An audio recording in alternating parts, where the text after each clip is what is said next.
You see all the van life photos, you watch all the van tours, but do you wonder what this nomadic lifestyle is all about? Are you curious about life on the road? Social media calls it #vanlife. We call it home. I'll ask 10 questions to get you the stories that you want to hear from the people who live, work, and travel and adventure in this nomadic lifestyle. Welcome to Life on the Road.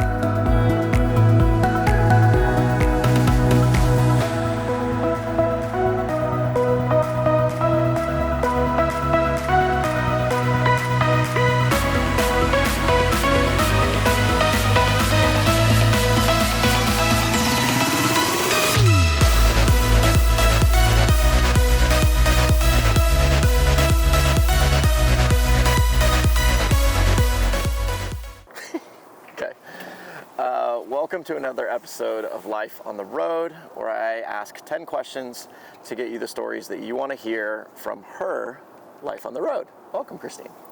Hello. Hi. Thanks for having me. No, I'm so happy we get to do this. We are in sunny Arizona, which it's not sunny Arizona at all. We're in Phoenix, we're in Scottsdale. We are here at Tiny Fest Southwest. Having fun this weekend. But it is cloudy and rainy and has been for the last 3 days. So, Not a lot of fun. I mean, fun. I mean, still a lot of fun. Still a lot of fun, but yeah, wet. But we're wet, yes. And we're literally filming this in the rain right now.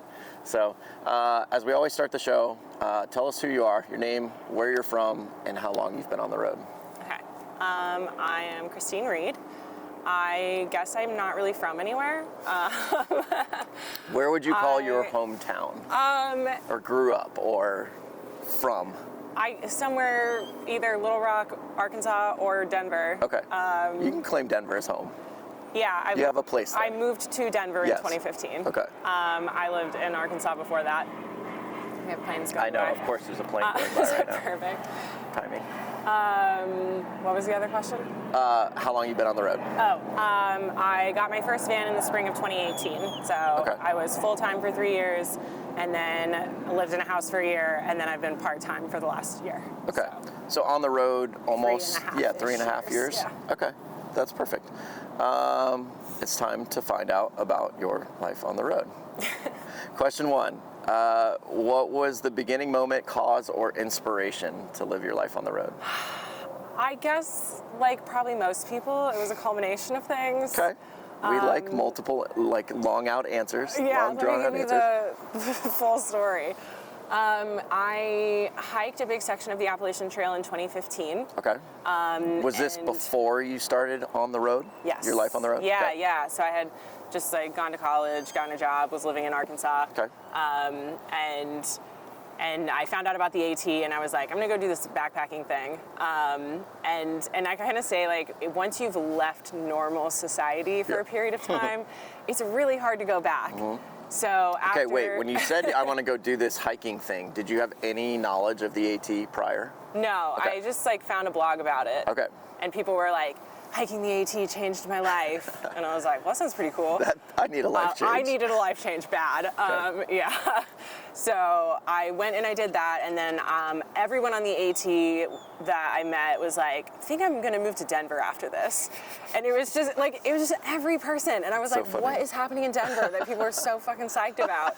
So I just moved to Denver after, because it was everybody seems to think there's something there, and I guess I gotta go check it out. I spent a lot of my life in Denver, I get it. Yeah, and so I was so done with living in Arkansas, so I was like, I need a change. It could be anything. Right. If Denver doesn't work out, I'll pick somewhere else. Okay, fair. But at least I'll know some people there from the trail, and cool. Okay. So I moved to Denver, and I got a job, and I was doing the corporate ladder thing, and bought a condo, and was trying to find a husband and all this stuff. And then I just was crawling out of my skin, and I was like, this is not my life. Yeah. And that's when I found out about people living in vans. Okay. And I was like, oh, this seems like that was 2018? Doable. 2017. 2017, so that's was when early. I started hearing about it, and I was kind of in the climbing community, and there were some individuals in vans in early 17, 18. I was starting to hear about it, and I was like, I've lived out of a backpack. I could live out of a van. Like, It seems like a step up. luxury. Yeah. Okay. So I started thinking about it, and I was still sort of doing the job thing, and it took a bit between me starting to think I might want to do this to things going south with my job and moving to Arizona, sort of spur of the moment. And then I went on this trip to Australia, where my friend was living, and we did a 17-day road trip up the coast. Okay. And he had like a little compact 4-door car, and we were just camping out of it for 17 days straight. Nice. And I was like, yeah, You could easily do this. I'm gonna do this. Nice. So I came back to Arizona and I quit my job the next day. Okay. And So in between this, you had gone to Denver, and then you'd moved to Arizona. So now we're in Arizona, and this is where you got your first van. Yes, Okay. yeah, I bought my first van. Well, I drove up to Vegas and bought it. Yeah. Okay. But I bought it, ripped the seats out, ripped the carpet out, put a plywood floor down, Nice. built a 2x4 bed, There you go. and then was and like, you're off. I live in this now. There you go.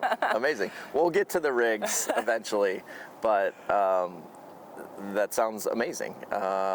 And you've now switched vehicles. We'll get to some of that, and you've traveled quite a bit more. Yeah, I'm on my third van now. Third van now. Yeah. Okay. And we'll get to some of those. Question number 2. What has been your experience with other fellow nomadic travelers while living your life on the road? I had a really hard time finding other travelers Yeah. when I first got on the road because I just didn't know what the community, where the community was. I want you to reference also to through hikers, because through hiking is what you do.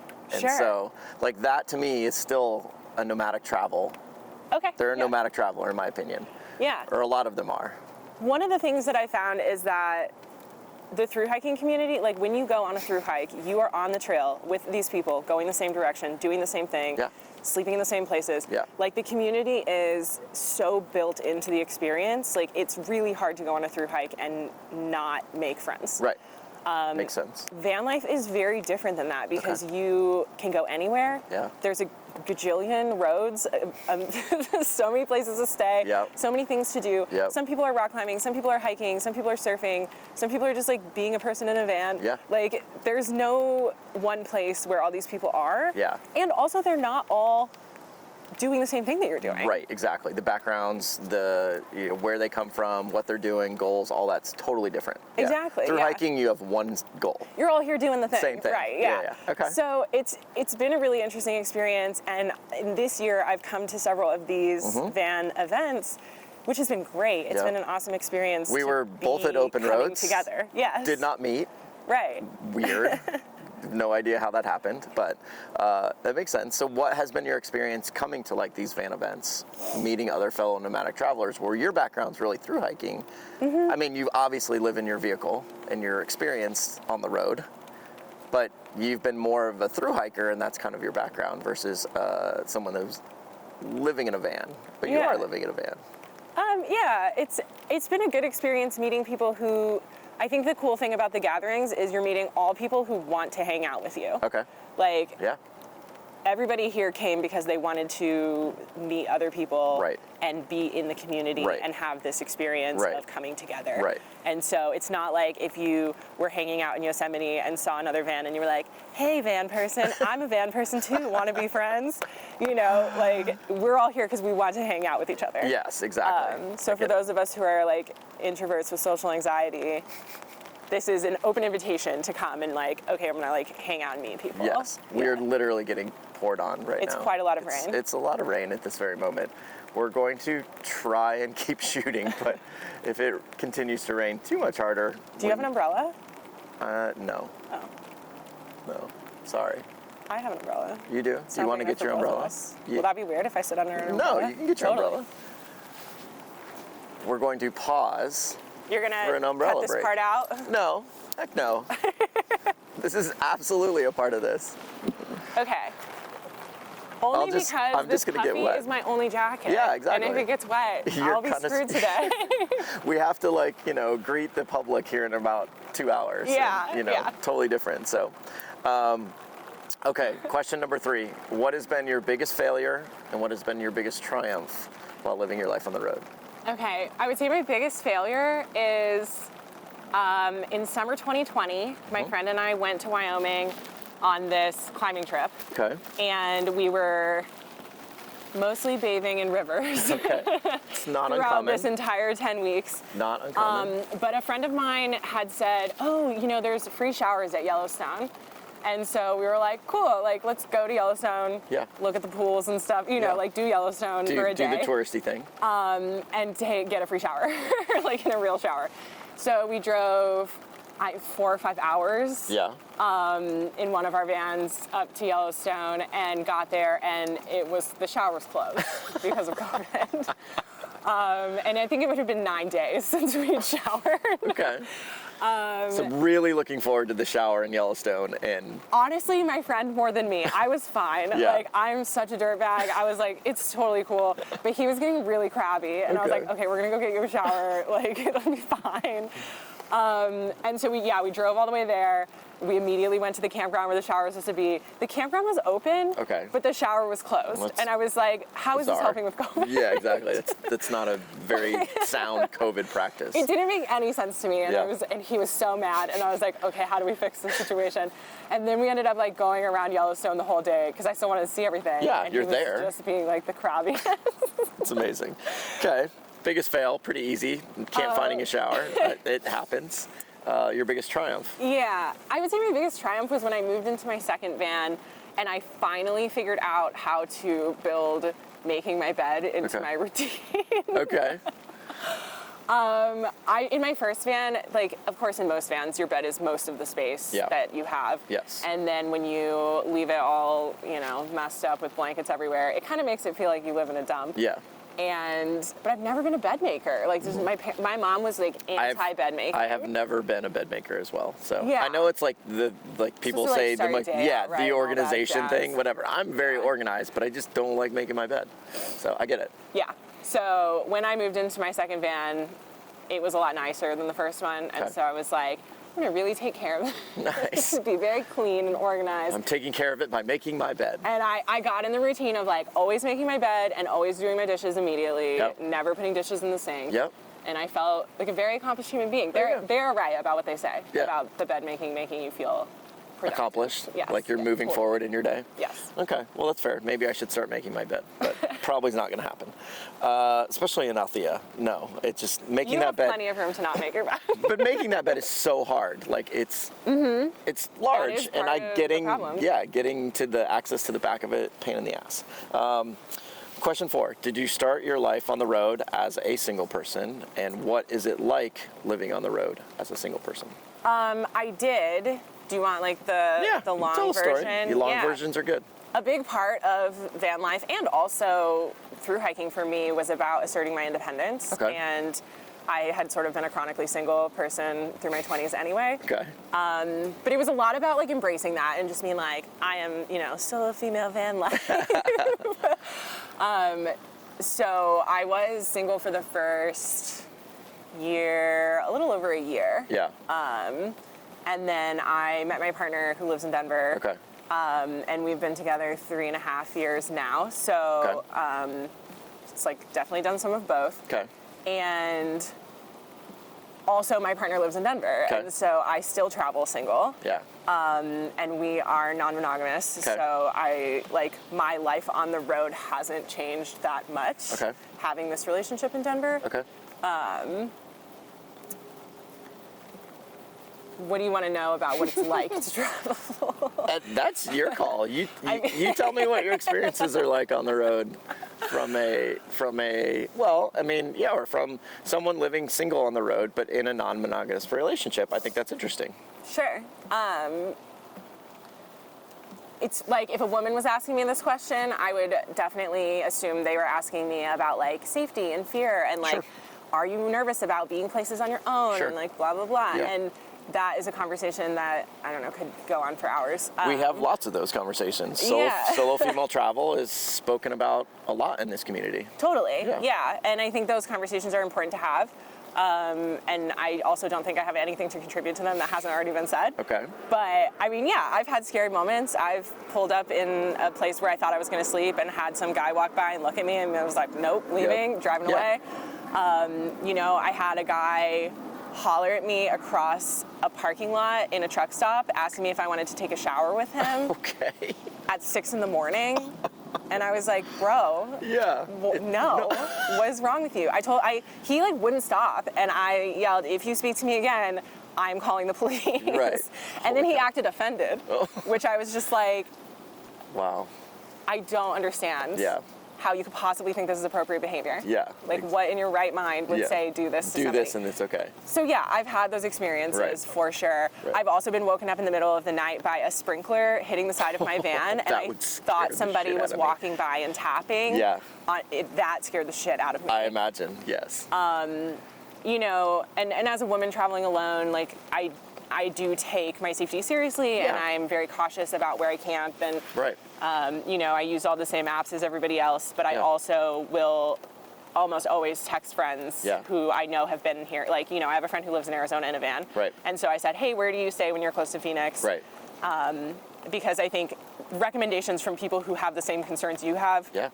are really valuable. Yeah. I think it's a great kind of, you know, maybe rule of thumb for a solo female traveler is, you know, finding recommendations from people you trust that know, either have been there or know where you should go. Yes. And you'll be safe. Yeah. Yeah. I think it's a great thing. And people who are equally concerned, because I talk to men who are just like, oh, I don't think about that at all. I mean, yeah. I mean, sadly, maybe that's true. You know, and it gets talked about a lot on this show with solo female travelers, is about, you know, that gut instinct, that, you know, thinking internally about, oh, does this feel right? Do Yeah. I feel good here? And, Totally. you know, and then you referenced it earlier. You were at that spot and you were like, nope, not staying here. I'm Totally. out. And you can just go and That's my change. biggest piece of advice for women is like, if your gut tells you something is off, leave. Yeah. Do not be like, oh, it'll probably be fine. Yeah, You no. know, If it doesn't feel good, just if you feel go. weird, go drive around for another hour. Yeah, It go sucks, but do it. Yeah, go find somewhere else Yeah. that you feel safe in. Yeah. Makes Yes. perfect sense. So, and then I Okay. say all of that, and I'm like, also have, you know, especially my first year of traveling in the van when I didn't know a lot of van people. Yeah. I like Tindered a lot on Okay. the road and just like met people in every place I Yeah. went. And when I tell people that, they're like, oh my God, that's so dangerous. I mean, And I'm it's like dating in modern day. Like, Right, it is how- what is it it is. any different It's than in Denver? It is Probably not. no. No, absolutely not. But I made a lot of really good friends, and I Yeah. had a lot of really like just fun, weird, Yeah, you know, experiences. experiences Yeah. of like Just truly valid. totally. Yeah. So you know, I think we each have to decide where our comfort zones lie when it comes to safety and Yeah. and our ability to suss out a situation. For sure. Well, and same thing with like, you know, dating on the road, or, you know, trying to date in a city when you're living on a road. It's, you know, it's kind Yeah. of the same deal. Totally. It's not fun. We are talking about it all the time. Dating on the road sucks. No, Like, it's the best. okay, Am well, I mean, I'm the weird one, I know. No, you're not weird. It is what it is. Like, it is fun in a sense that you get to meet lots of people, and, you know, your experiences are usually great. Like, that's just, I think, van life in our community. We're a very happy people. We always will find good in any experience. But yeah, it sometimes can be awkward in a sense that, like, I live in a van, Yeah. you know, but I love that. Like, I tell it up front. I live in a van and I Yeah. love it. Yeah. So I have heard it's a little harder for men the like, I live in my car. No matter Yes. how nice your car is, Yes. no matter Yep. like Yep. what the style is, Yep. for you to say to a woman who's like a normal city person, Yes. Oh. like, I live in my car, Yes. that you get a very different reaction than I often get, like, wow, that's really cool. Yeah, Or like, nope, don't a lot get- of guys see it as kind of a novelty thing. yeah, don't get that. Yeah. Oh, that's really cool all the time. No, trust Yeah. me. That I get a lot of females that are like, oh, you live in a van? And I'm like, oh, yes, I live in a van. Oh, I also get to be the girl on the other side of that when they're like, I live in a van, to be like, me too. me too. I live in a van. And then they're like, yes. Let's go. That's amazing. Okay. Question 5, everyone's favorite, especially talking about on the road. What is the best place or craziest place you've had sex during your life on the road? Okay, I really thought about this to try, and I'm like, nowhere. Nowhere? Like, Okay. Is a Walmart parking lot crazy? I mean, yes, but no. But I get it. I mean, I really like, okay, it's been 5 years since I go back through, like, trying to come up with any funny story. okay. And I was, oh, you know what? No, I did remember last year I went on a date and we set up, we like camp stove, made dinner Okay. on the banks of the river outside of Breckenridge. Okay.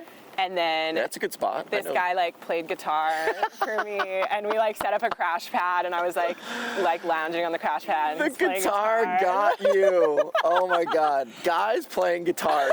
Kudos to you guys, because like that's a for sure way. He also was singing. Okay. And a lot of guys won't sing. I mean, so I was like, Good on also this it was guy. like a third date. Okay. It was, you Hey, know. good on this guy. I mean, We that's a both beautiful lived in our setting. Cars, so.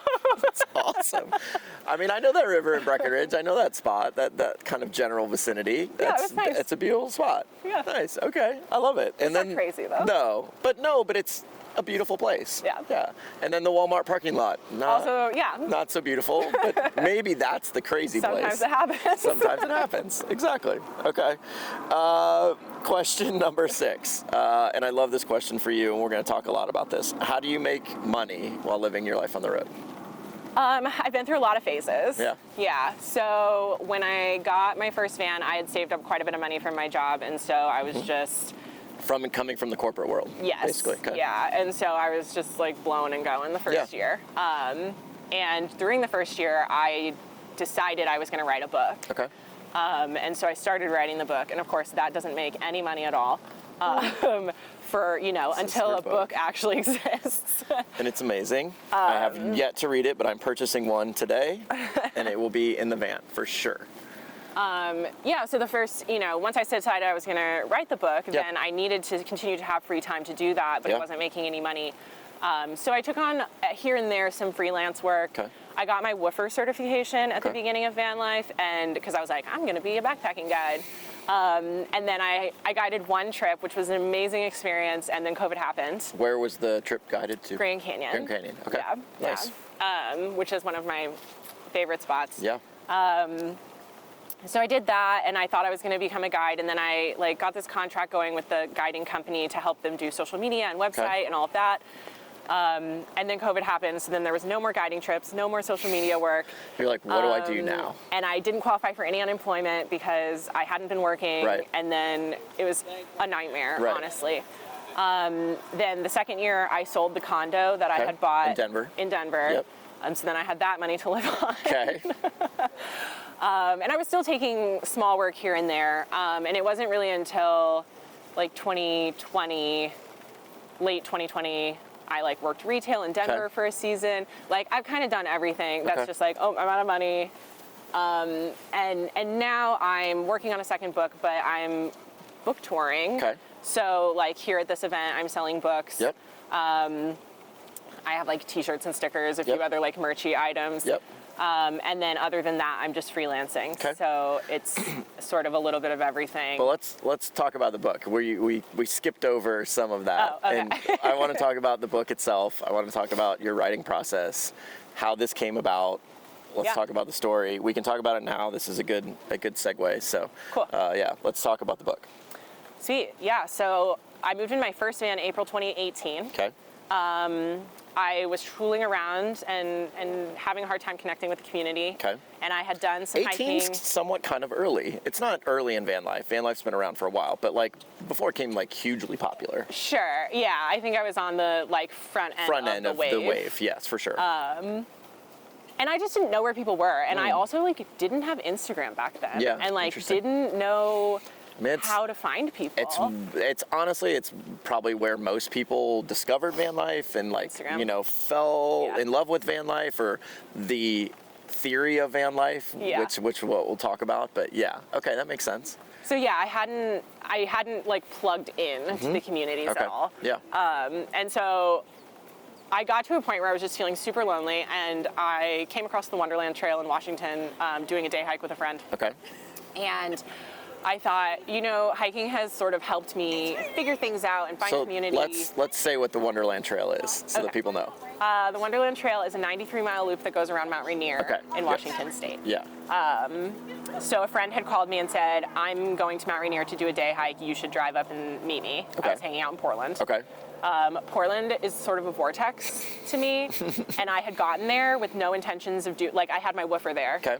And then I couldn't leave because I just didn't know where I was going next, and I had no plan, and so I just got stuck in Portland. Okay. Very interesting city to get stuck in. And it was not making me happy, but I was just like, I don't know what to do now. So she called and said, come to Mount Rainier, and I said, thank God, okay, I can go do something else. So I went up and we went on a day hike, and I saw a sign for the Wonderland Trail, and I thought, I've heard of that because I'm in the hiking community. People talk about trails. And so I was like, maybe I'll just do that because I need a break from this van thing. It's stressing me out. Like, I don't know what I'm doing.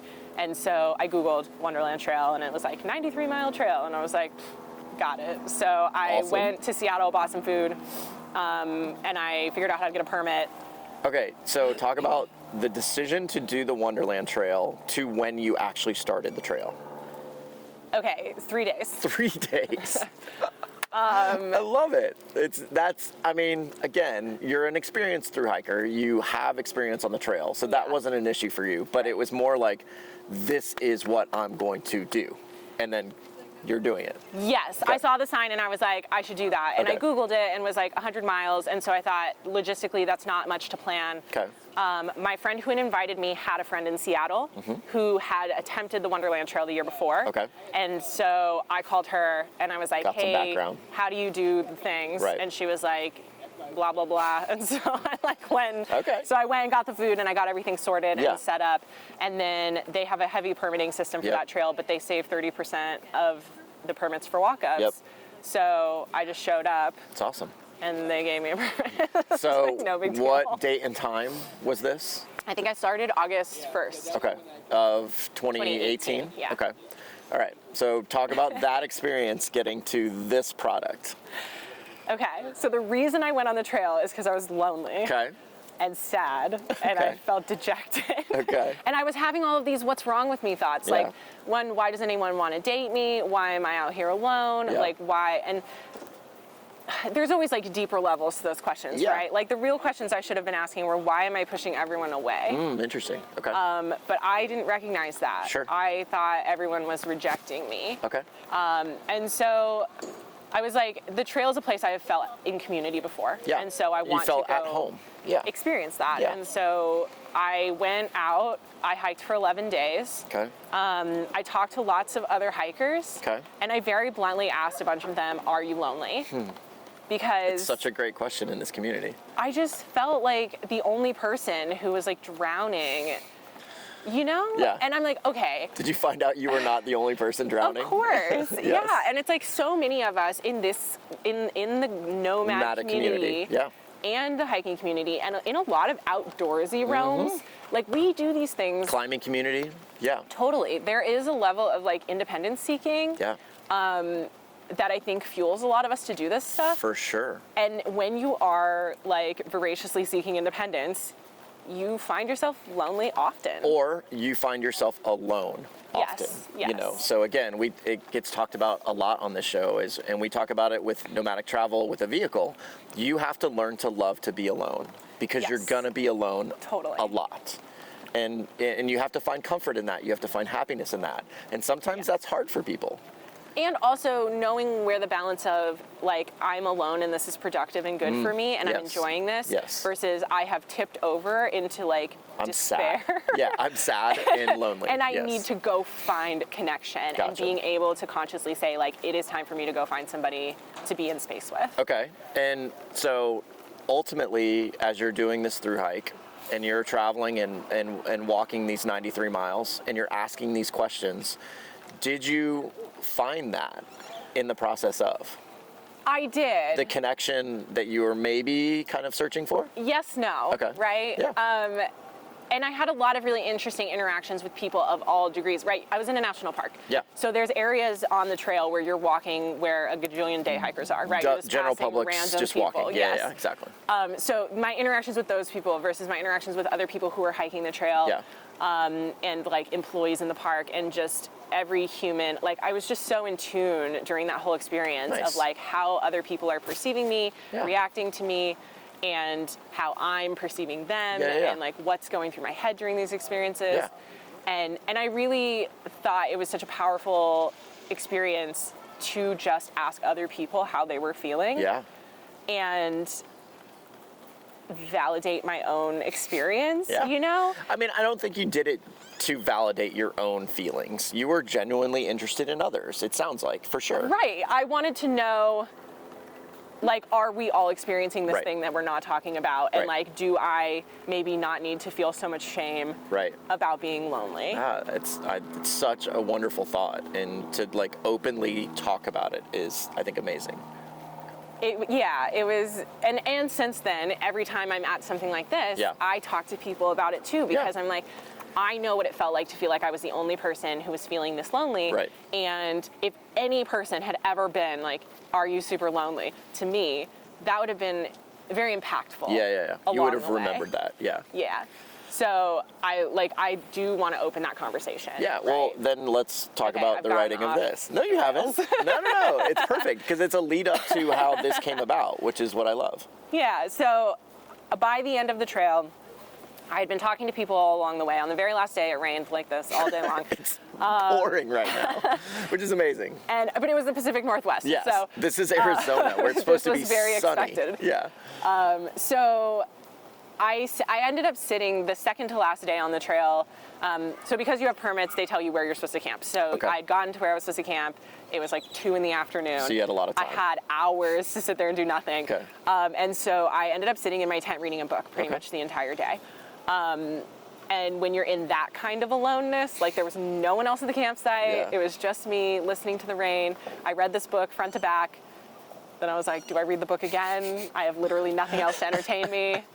Just stare at the tent. Like I can't get out. I'm only getting out to pee. And so my brain was just like working overtime. And I had the idea that this experience that I had had was worth sharing, essentially. I thought I've gone around, I've talked to all these other people, I've had these interactions that have just verified to me that this is a human experience that people would relate to. And again, it's not so much about the walk or the experience of the trail, which again is magical. If you've never been to Mount Rainier, please go. So good. Such an amazing experience.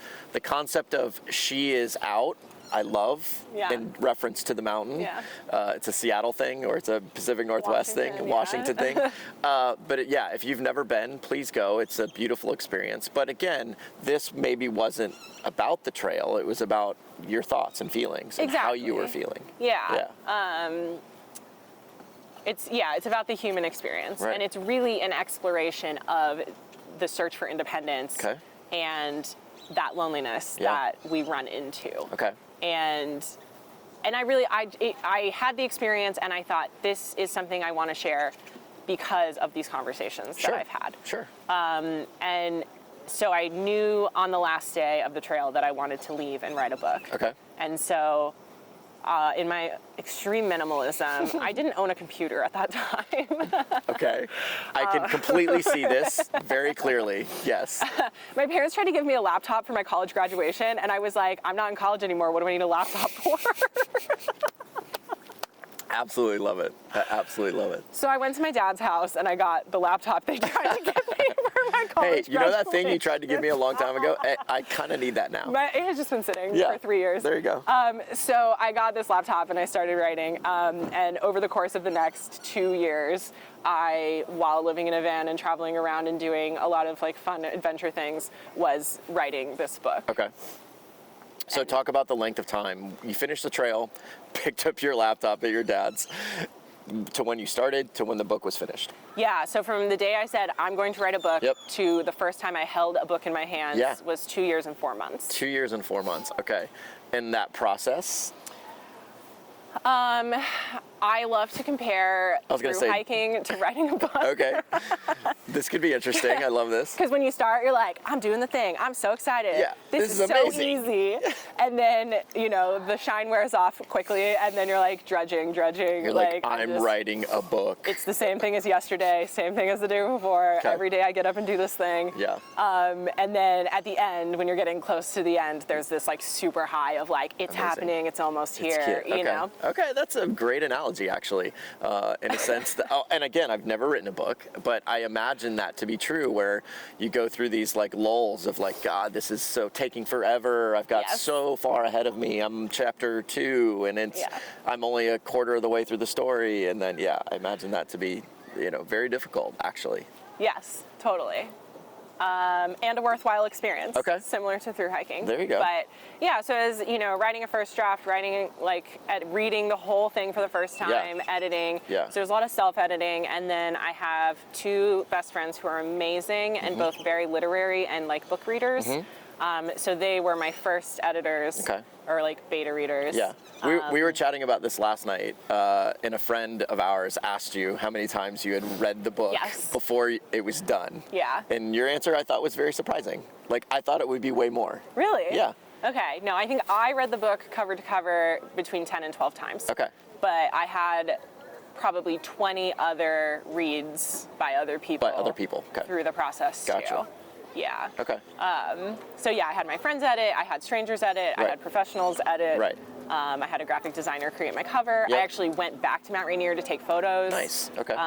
For the cover. Right. And it was just every time it's great when you're doing something for the first time and you don't know how hard things are going to be. There you go. Because you're That's like, I just have to finish the first draft. That has to be the hardest part.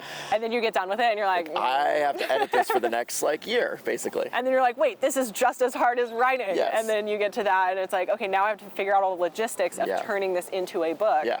And that's just as much work as writing. Yeah. Yeah. And so we'll talk about the book specifically now. We've gone through the story. It's self-published, right? So no publisher involved, and you're the primary person selling it.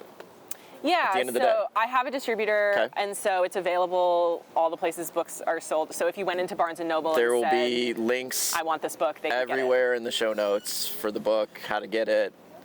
You should definitely get it. Yes. We'll make sure and highlight that. But you should buy it from me, But, because I have 1,400 copies of them sitting in my living room in Denver. Don't go to Barnes & Noble. Reach out to Christine. Buy the book from her. Yes. There we go. Yeah. So and then, you know, of course, then it's like, okay, now I have the book. Yeah. Great. Then now I've become marketing and salesperson. Yeah. Which is just as much work as writing. You're your own show. It's every single step along the way. I'm like, well, this is kind of hard and a pain in the butt too. Love it though. But I mean, the book is very successful. I'm going to force you to say how many copies you sold, because it's amazing. Okay. It's sold over 4,000 copies. Yeah, it's absolutely incredible. Like, you go have this experience, you look inward, you discover that this story is worth telling, and I don't know what the story looks like. You spend 2 years writing it, you produce this book, you publish this book, and now you're selling it and you've sold 4,000 copies. I think it's an amazing story. So It's a success of sorts. Yes, for sure. Yes, absolutely. I think in anything we always have that like next big thing. Like, how can I make it bigger? How can I do it better? Yeah. You know. And there is another book in the works now. Yes. Yes, Yeah. which I absolutely love that as well. So this isn't your first I did this and now I'm moving on to something different. Yeah. You've now found this process to be something that you thoroughly enjoy and want to do it again.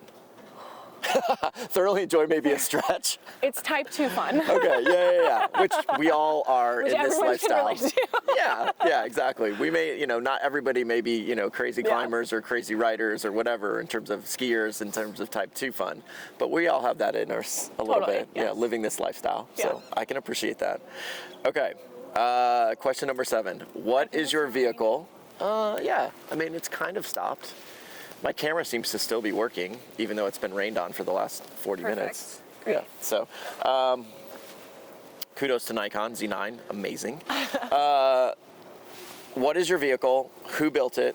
And why did you choose it to experience a life on the road? So now we can talk about all your Do you want me to tell all? Yeah, let's talk every about all, iteration? let's talk about all the vehicles, because I think it's interesting. Okay. You're unique in that sense. You have been in a van, but we're also sitting in front of your current rig, which is a minivan. Minivan. And you've been in some cars and some backpacks, and I think all of those apply to being a nomadic, in the nomadic lifestyle. Yeah. So I've lived in 3 vans. I've actually owned or co-owned 4 vans. Okay. So there's like a little pre-story to the story. When I was sort of just in the dreaming phases, I dated somebody who had never heard of van life, and as soon as I told him, he was like, I'm doing that. And so like things got really entwined very quickly, and we co-purchased a van together. Ooh, okay. An old 85 van again. Oof. And that was the van he wanted. Yeah, yeah. I did not want an 85 van again because I don't know how to work on cars. And I'm like, that thing is gonna break down every 2 seconds. It's slow, it doesn't, like, it's tiny inside. Yes. And kudos to the Vanagon people out there. You guys are amazing in what you do and what you live in. I love your rigs, but good God, it's small. And they're very cute. Yeah, I understand the I love appeal. them. I totally do. Yeah. But it just wasn't how I envisioned this thing. And he was like, let's do this. Let's get that. And for some reason, I was just like, you know, sometimes it's easier to like let someone else make decisions than to do the research and figure it out for yourself. Okay. And I wasn't ready yet. I was still in the dreaming phase. Yeah. And so, I ended up co-owning this van for a short period of time before I moved to Arizona. Okay. And then I got out of that and then moved to Arizona. And so my first van that I purchased was an old, not that old, a 2003 Dodge Ram van. Okay. So not like a Sprinter style. Right. And it was a low roof. It had, I don't know, like 100,000 miles on it when I got it. So I was like, okay, this thing should have plenty of life left in it. No. In theory. Yeah. So it had horrible battery issues. There was a parasitic drain. I took it to 6 different shops in 5 different states over the course of the first 6 months, telling every single one of them, there's a battery drain. And they were like, we checked it and there's nothing wrong. So I was constantly getting like stranded places with no battery. Okay. Very common theme in this nomadic lifestyle with it was a old disaster. vehicles. Yes. But so I bought it. The guy I was seeing at the time helped me rip the carpets out, take the seats out, put a plywood floor down. Okay. There are some great photos of me up in the woods outside of Flagstaff with everything I own, like sprawled out in the woods around me. We will be posting these right here. So photo montage to come. Yes.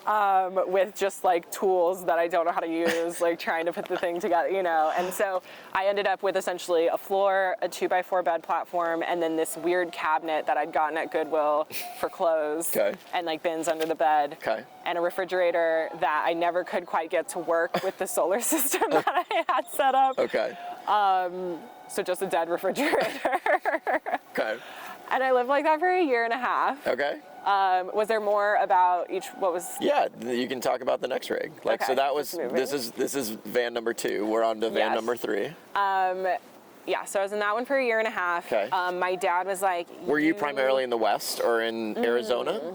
The whole West Coast. The whole West Coast. Okay. Yeah. And I did take it to Arkansas to visit my dad. Okay. I was back and forth to Denver quite a bit. Okay. So you drove a lot in this rig. Oh yeah. Okay. I probably put 40,000 miles on it in a year and a half. Yeah, that's a lot. Yeah, just like thinking of all the places it broke down. I like got a flat tire on the bridge over the Mississippi River in Mississippi. Oh, good Lord. In like Greenville. Yeah. And had to get, like the tow truck came and they were like, we can't tow this van, it's too big. And they like took the tire off of it, drove it to the tire shop, got the only tire they had in that size, drove it back to the van, put it like, and stuff like this happened to me all the time. Okay. And also I had just had the van inspected, like that was soon after I bought it. Okay. And I took it to like a Firestone and I was like, give me the full inspection. Yeah. And they told me you might want to get new tires soon. And then the guy who took my tire to get it replaced said this tire is 11 years old. Oh, Jesus. And I was like, why did they tell me you might want to get new tires soon? They should have been like, you aren't allowed to leave on this tire. Like, what? You have to get new tires today. Yeah, I was exactly. like, what? What kind there's no of might. service is this? It was so bonkers. Okay. So anyway, that was like the first van I lived Okay. in. My dad was like, this is a horrible situation. I'm really worried about you. He was already not happy I was living in a car, right? Good job, Dad, with that decision. And so he was like, is there anything you can do to like get in something more reliable? And Yeah. I was like, this is how much that costs. Like, I do not have that amount of money right now. Like, if I can figure out a way to finance it or something, maybe. Yeah. And so he helped me get finances sorted so that Awesome. I was able to purchase a 2018 Transit. Okay. And that was before the van market blew up. Okay. And So those are like $40K now. yeah. So we found I'm I'm just gonna guess, a white Ford Transit. Yeah. Lightly used. Lightly used. White Ford Transit. Perfect. With a high roof. Yep. The longest wheelbase. And let's talk about high roof for you. You've been living in vehicles up to this point. You're 5'10". Yes. So yeah, a high roof is like, oh my gosh, it was a big deal. I also have back problems, and so like being hunched over all the time is like not good for like posture and stuff. Okay, totally fair. So yes, I was like, I want to be able to stand up. Yeah. I want to have a sink. Yeah. Like those are the two things, and like Okay. I want to be able to cook in my van because my first van, I had like a camp stove situation, was not great. Okay. So sink, cooking, and got to be able to stand up. Yes. We checked all those boxes. Yes. Okay. Yeah. So yeah, I had the big Ford Transit, not the super long one with the like ass off the end, but it was really nice, and I had it professionally built. Nice. And I gave him my list of requirements, which it also included enough power to run a Vitamix and the fridge freezer. Because I bought myself a Vitamix years before and hadn't been able to use it. And I was like, I need this. Amazing. Plus I already have it. Yeah, and I have it, and I've been traveling with it. And I've been carrying it around. Had you been carrying it around in all the vehicles? Good Yes. Lord. That, again, makes me laugh. Never using it, but just had it with just you. there. Or if I was at someone's house, I was like, I'm making smoothies. If you've ever had a Vitamix, you know that box is not really small, and so yeah. Okay. So yeah, I got my second van, and it was like lap of luxury. Vitamix is being used, and Smoothie time every day. Beautiful. Okay. How long were you in this rig? So I got that one in the fall of 2019, and I also had it for a year and a half. Okay. So I had it through all of 2020, through the first year of COVID. Okay. And it just got to the point where I financially couldn't make it work because I had these payments. Okay. And I had lost the job that I had negotiated to like make sure I had steady income because of COVID. Okay. And it was just a tight situation, and I was getting ready to publish the book, which was also a huge financial investment. Yeah. So this whole time with the new kind of transition from the old van to the new van, you're writing the book. Yes. Okay. Yeah, I was already working on the book at that time. So obviously extremely stressful. A little. Very stressful, I imagine. So yeah, I get it. Okay. So, getting to the point where you're financially in a situation where you're struggling. Yeah. You realize the van has some value.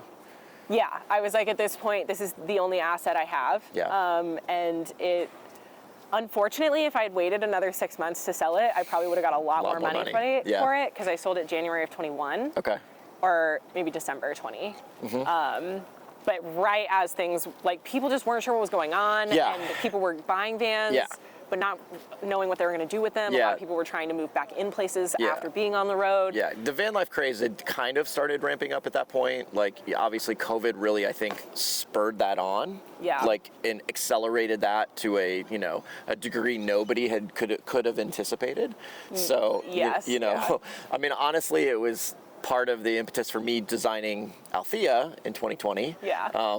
But, again, I didn't get her until 2 years later. So I imagine and that's maybe the telltale sign of like what that craze was about between 2020 and 2022. Like then everybody discovered it and were interested. So you got rid of it. And I had a nice van that someone would have paid more than I got for it. Yeah. But it was enough to get me out from under the financial burden that I was under. Okay. And at that time, I was moving in with my partner in Denver, so that I could publish the book and use the apartment as an office space and like get things organized for myself. And so I sold that, and I got like a little Hyundai Elantra. Okay. And I was like, ooh, great gas mileage. This is great. Small vehicle. Good gas mileage. Yeah, and it didn't take very long of living in an apartment, being in the city, having this little car, for me to start feeling like super claustrophobic. Okay. You realize this is not for me. No, and just, I was like, why? I need an escape vehicle. Yeah. Like, I need to be able to just say, like, I'm gonna go for the weekend. Yeah.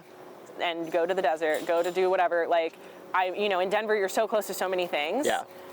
It's a playground for outdoors, for sure. And to be able to sleep in your car makes things a gajillion times easier. Yeah. Like, going and having to set up a tent is a pain, and like, doing the, I say as a backpacker. I was going to say, coming from a through hiker, that is a lovely statement. I only love want to it. sleep in a tent when I am too far. Like, I don't want to car camp in a tent. I have no interest in that. It makes perfect sense. So, yeah, it didn't take very long for me to realize, like, I need an escape vehicle. I also was planning my first book tour for this spring, and so I was like, I'm not going to be able to book tour travel across the country in this tiny car. Yeah. A, because I have books. Yeah, like physical I have all items. these items that I need for the book tour, and then also I can't sleep in it. Yep.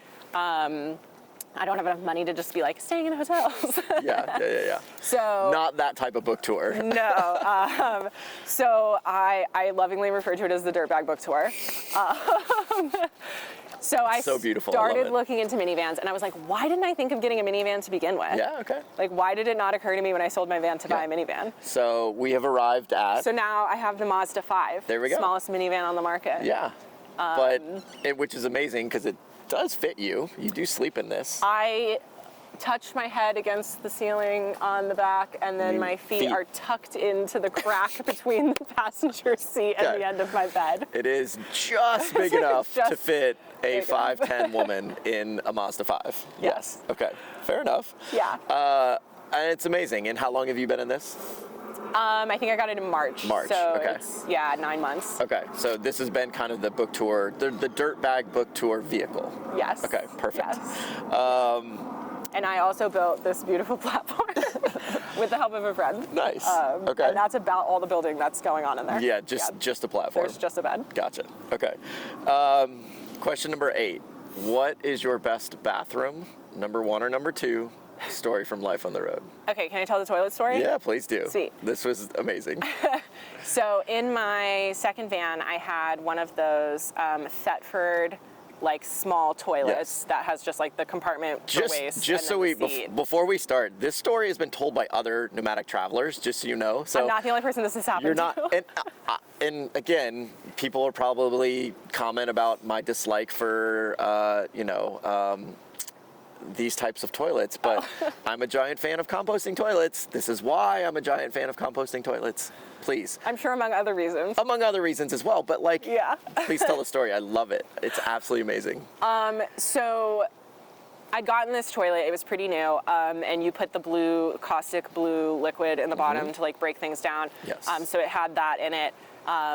And my partner and I drove from Denver to Estes Park for a wedding. Yep. And we got up there, and he pulled the toilet out of the thing. Wait, if people don't know, Estes Park is really high elevation. Oh, yeah, it's by Rocky Mountains. Yeah, we're over 10,000 feet. And are we close to 10,000 at Estes? I really don't know. 8, 9, 10, somewhere in that range. We're higher than Denver. Higher than Denver, yeah. We are at elevation. So he pulled the toilet out and set it down, and he was like, it was wobbling. Yeah. And this is a cassette toilet as well. Yes. And so he opened the lid and was looking at it and was like, I don't know what's wrong with it. And he pulled like the face over. seal. Yes, he's looking in it and pulled the seal open, and it's like the pressure sealed, right, to keep smells in or whatever. Yes. And so it blew caustic toilet liquid all over his face, which was hilarious. Yes. And also, like, that stuff horrifying burns your skin, which I did not know until this happened. And he was like, like blue liquid all over his face. And I was cracking up. I was going to say, you had to have been laughing. Also, like, oh my God, I'm so sorry. Like, are you okay? And I'm so glad we haven't used that toilet yet. So it never had been used at this point. It's perfect. I don't know if it had ever been used. That might have been the first time. Oh my goodness. And then, but it had blown, and it was like, there was blue splatters on the roof of the van, and like, it hit, like, I was up above on the bed, and like, I got a little bit on my hand, and I was just like, I can't, like, why did that not seem obvious to us that it was like, there's air in there, it's air pressure. It's pressurized, and now we've gone up like 3,000 feet in elevation, and there's going to be a change in pressure. But he was like, oh, it's wobbly, that's weird. And I was like, So if you have one of those toilets, just open the thing with the lid down, which is, I mean, because it got pressurized 10, 20 other times during my course of living in that van. And lesson learned. Luckily that didn't happen again. Yeah, you would learn your lesson. No blue dye all over you. And I just feel like that should come with a warning or something. There needs to be a very large label on cassette toilets about the potential pressurized issue. I don't know if those are designed, like what all the uses people use those toilets for, or if Thetford has thought about the fact that people are driving from low elevation to high elevation with these toilets. Yeah. But yeah. Okay. Not a good time. I mean, honestly, bless him and thank God it had not been used. Like, yes. Yes. Yes. But still very funny. I'm sure that would have also been really funny and just like horrific. Yes. But that was told in a previous story on this show. So yeah, exactly. Completely loved that experience. And again, another reason to buy a composting toilet. Yeah. I'm a big fan. I always say it. Or just go no toilet. Or go no toilet, yeah. Well, we talk about that too. Pooping in nature has become a problem, which is hilarious. Well, people don't know how to poop in nature. Exactly. And if you were a backpacker first, you should know how to poop yes, in nature. We will have show links for, all the proper knowledge and information about, pooping in nature. Go check out Chris's episode. We talk about it there too. Yeah. So, okay, question number 9. Describe the happiest and hardest moments of your life on the road. Okay. I know you were like seesawing on this question. She was like, I don't know what to say. Superlatives are I don't know what to do. Yeah. I think the happiest, like the pure bliss moments that I have on the road are almost always when I'm driving by myself, doing like a long haul. Yeah. It gets said all the time on this show, which I think is a common thing. Yeah. You can achieve that same kind of like moment when driving that you get like in a beautiful place in nature. It has a very meditative state to that experience. Yeah. And that, and the quieting of the mind. Like you can listen to podcasts, you can listen to music all day long, but at a certain point, I like to just turn it all off and like think. Listen to the road. Yeah, or listen to your thoughts. Yeah, but if you can get rid of those too, that's good. Touche. I can appreciate that, and from somebody who has driven many, many hours in my van, I get that for sure. Yeah. So happiest and hardest? Yep, happiest and hardest. I think the hardest was for sure like my first 6 months. Okay. And dealing with the loneliness and trying to figure out where I belonged in the community and how to find friends. Yeah. And get kind of plugged in. Yeah. And again, it's maybe why I created this show, was to highlight, again, everyone's experiences on the road and how they got involved in this community, what this community kind of means to them. We'll touch on that in the very last question in a minute. But, I think it's important for people to realize that, it is not easy getting into van life and then staying in van life, but there is a community here that will help you, Yeah. Or support you when you need it. Totally. And there's something to be said for having some kind of goal or something. Once I knew I was writing a book and I started working on that, I did not have the aimless feeling anymore. Okay. I could go anywhere and do anything because the book was with me anywhere. Yeah. But so I still had that adventurous, like, oh, I'm gonna go here, or like I want to go do a hike, or I want to go see something, or But it didn't feel meaningless. Okay. And I think for the first 4 or 5 months, I was just like, what am I supposed to be doing? Where am I supposed to be going? Gotcha. I had these questions and no answers. And also the pressure of like, I chose this. Yeah.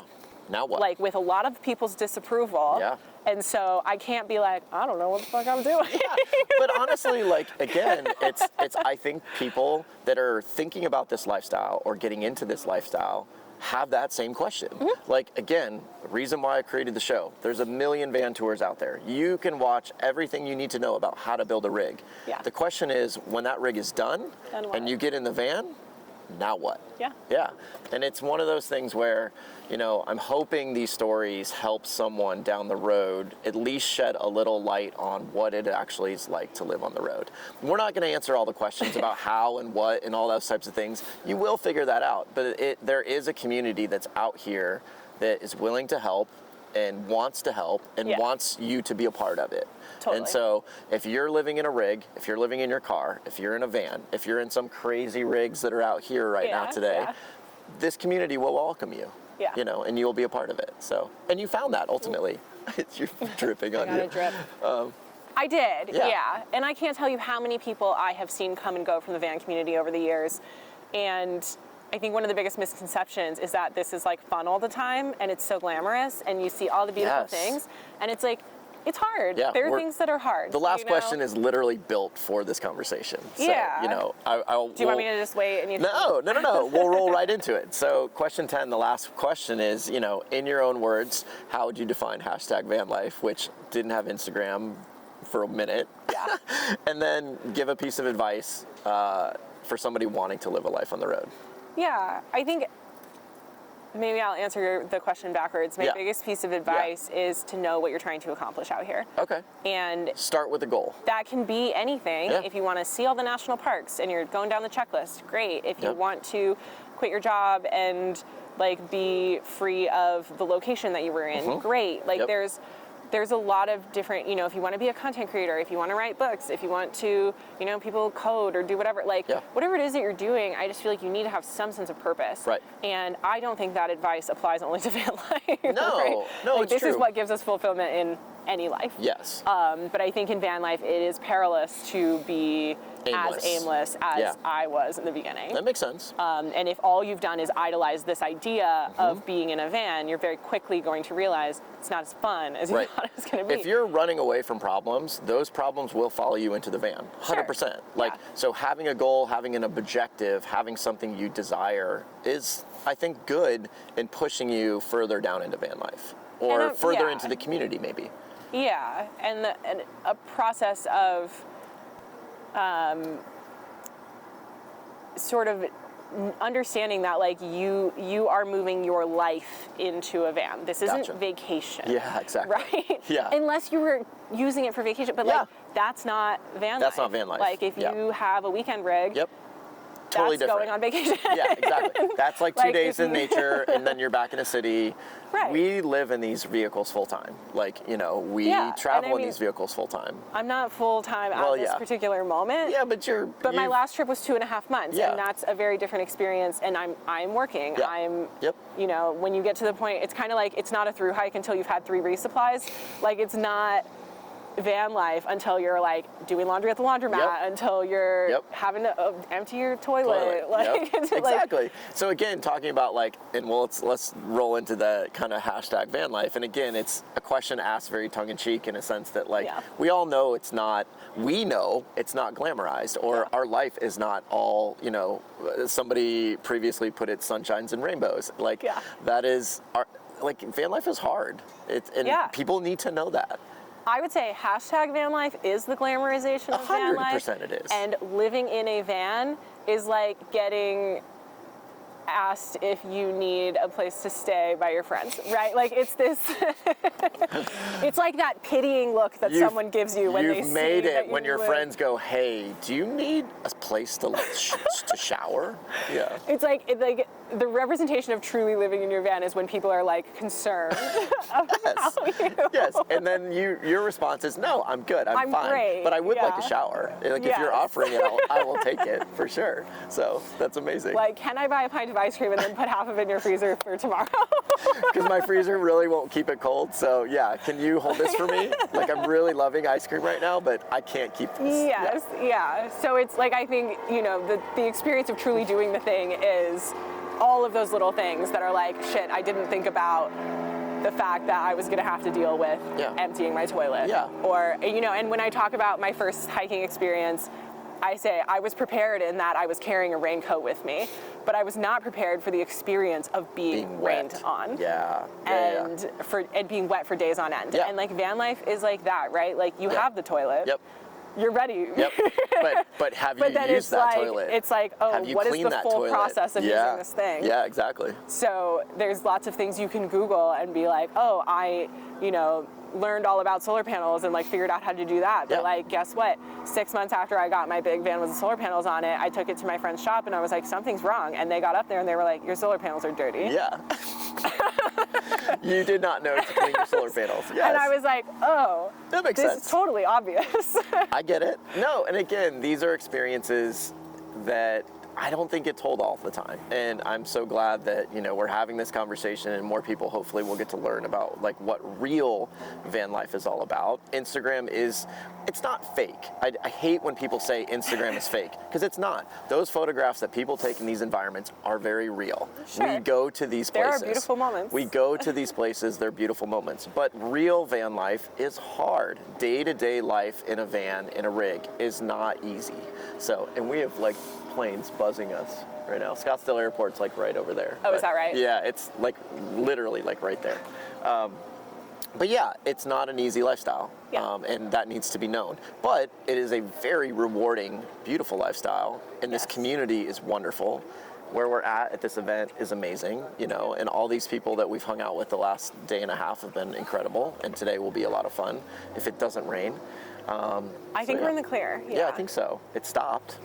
I do think one of the biggest things I tell people when they're like, tell me about living in a van, is that like, it is not for everyone. Yeah, it's true. And it's okay if this isn't for you. Yeah, for sure. Just because people say it's so great doesn't mean you have to do it. Yeah. And just because you try to do it doesn't mean you have to keep doing it. Yeah.